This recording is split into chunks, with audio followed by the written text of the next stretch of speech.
नमस्कार, जय हिंद, जय Bharat. Welcome to Jaipur voice. मैं दीपेंद्र सिंह आप सभी का बहुत बहुत स्वागत करता हूं।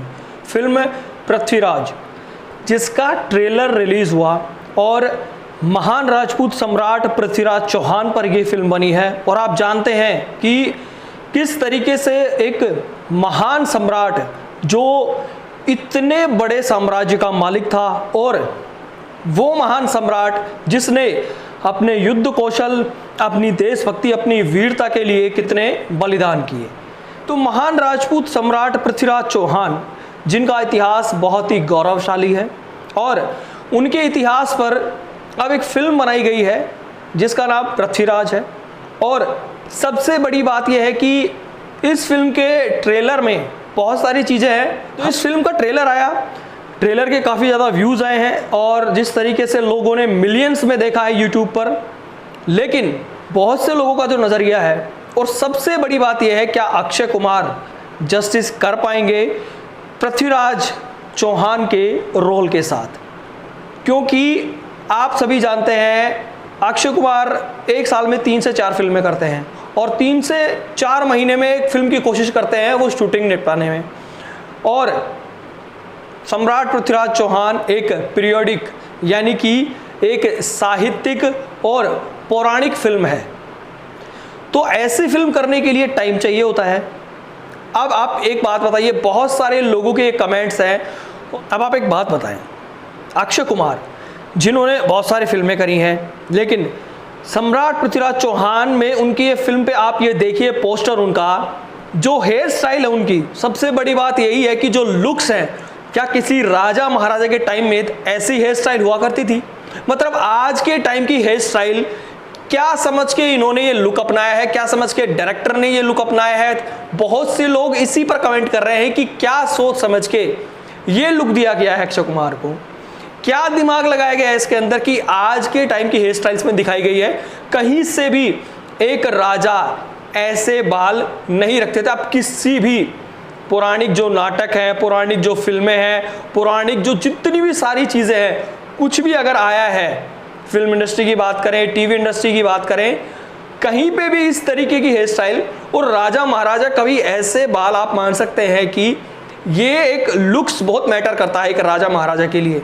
लेकिन जब आप, जो मैंने शुरुआत में कही, और बहुत से लोगों के यही कमेंट्स हैं, सोशल मीडिया पर यही कह रहे हैं कि अक्षय कुमार ने क्या समझ के लुक्स पर ध्यान नहीं दिया है, 3-4 महीने में फिल्म खत्म करनी होती है, फिल्म खत्म कर दी बस। कम से कम ये तो सोचना चाहिए कि आप महान राजपूत सम्राट एक ऐसी व्यक्तित्व पर फिल्म बना रहे हैं जिसके रोल के साथ आपको जस्टिस करना होगा। ना तो उन्होंने एक सम्राट जैसा डील डोल बनाया, मतलब इस फिल्म के लिए कम से कम 1 साल तो चाहिए होता है, आदमी हर तरीके की ट्रेनिंग करे। सबसे बड़ी बात यह है कि लुक्स पर ही ध्यान नहीं दिया गया है। तो कितना बड़ा इनजस्टिस तो यहीं पर हो गया है। क्या समझ के उन लोगों ने फिल्म के साथ, मतलब एक खिलवाड़ सा, आप ये मान लीजिए आपको 3-4-5 महीने में फिल्म खत्म करनी है, जैसे हैं वैसे ही फिल्म बना दीजिए। अक्षय कुमार की मूंछों की स्टाइल आप देख लीजिए, कहीं से भी एक ऐसा नहीं लगता कि एक महान सम्राट राजपूत पृथ्वीराज चौहान के जैसे वो लग रहे हैं। हम ये चाहते हैं कि फिल्म के अंदर जिस तरीके का उनका दिखाना चाहिए था, सबसे बड़ा मैटर यही करता था कि एक आवाज़ ऐसी होनी चाहिए जो एक महान सम्राट को दर्शाए। लेकिन सबसे बड़ी बात यह है कि ट्रेलर में दर्शकों को कैसे भी ये चीज़ नहीं लगी है और सभी के यही कमेंट्स आ रहे हैं। और बहुत सारे लोगों के मैंने कमेंट्स देखे हैं, बहुत सारे लोग जिस तरीके से कह रहे हैं अक्षय कुमार इस रोल के साथ जस्टिस नहीं कर रहे हैं बिल्कुल भी। उन्होंने तो उधर संजय दत्त के रोल को बढ़िया बताया है, जो ट्रेलर देख के उनकी एक, आप मान सकते हैं कि जो रोल का जो एक अपीयरेंस है वो एक दमदार लग रहा है। संजय दत्त का रोल तो बहुत शानदार लग रहा है इसमें। और जो महान जो सम्राट पृथ्वीराज चौहान है, जो लीड रोल है, जो इस फिल्म की आप मान सकते हैं कि रीढ़ की हड्डी हैं, उनके लुक्स पर ही ध्यान नहीं दिया।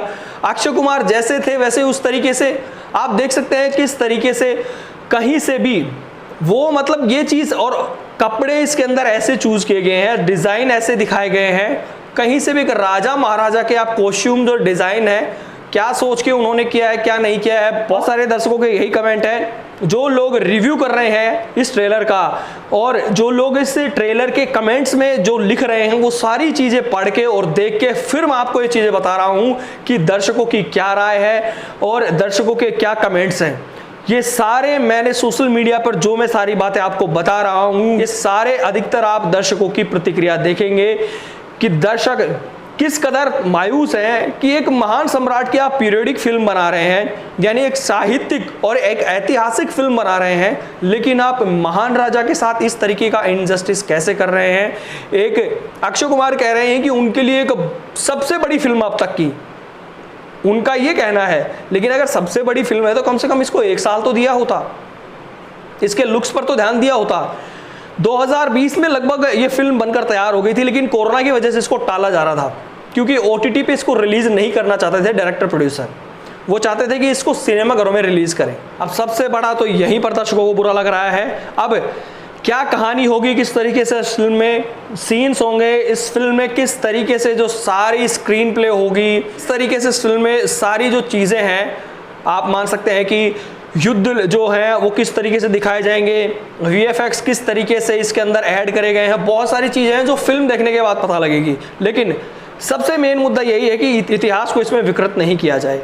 तो बहुत सारे दर्शकों की यह भी राय है कि इतिहास को लेकर कहीं से भी कुछ काट छाट नहीं करी जाए, क्योंकि अगर इतिहास में कुछ गड़बड़ी होती है तो फिल्म वालों के लिए भी दिक्कत हो सकती है। हो सकता है कि बहुत सारे संगठन इसके विरोध में आ जाएं, हो सकता है कि कुछ लोगों को ये चीज़ नहीं भाए अगर इतिहास से कुछ इसमें गड़बड़ी दिखाई जाती है तो, क्योंकि ऐसी फिल्में आप जानते हैं, साहित्यिक ऐतिहासिक फिल्में, ऐसी फिल्में आप जानते हैं ऐतिहासिक फिल्मों में अगर इतिहास के साथ कहीं छेड़छाड़ की बात आती है तो बहुत सारे लोग नाराज हो सकते हैं इससे। तो सबसे बड़ा मैटर यही है कि इतिहास से कुछ इसके अंदर कुछ गलत नहीं दिखाया जाए, और अगर ऐसा होता है तो अगर कहीं से आवाज़ उठती है तो फिर फिल्म मेकर्स क्या करेंगे, क्या उसमें कुछ बदलाव होंगे या नहीं होंगे, किस तरीके से बातें होंगी वो भी हम आपको बताएंगे अगर ऐसा कुछ होता है तो। बाकी की लेटेस्ट अपडेट के लिए लगातार जयपुर वॉइस के साथ जुड़े रहें। जय हिंद, जय भारत, वंदे मातरम।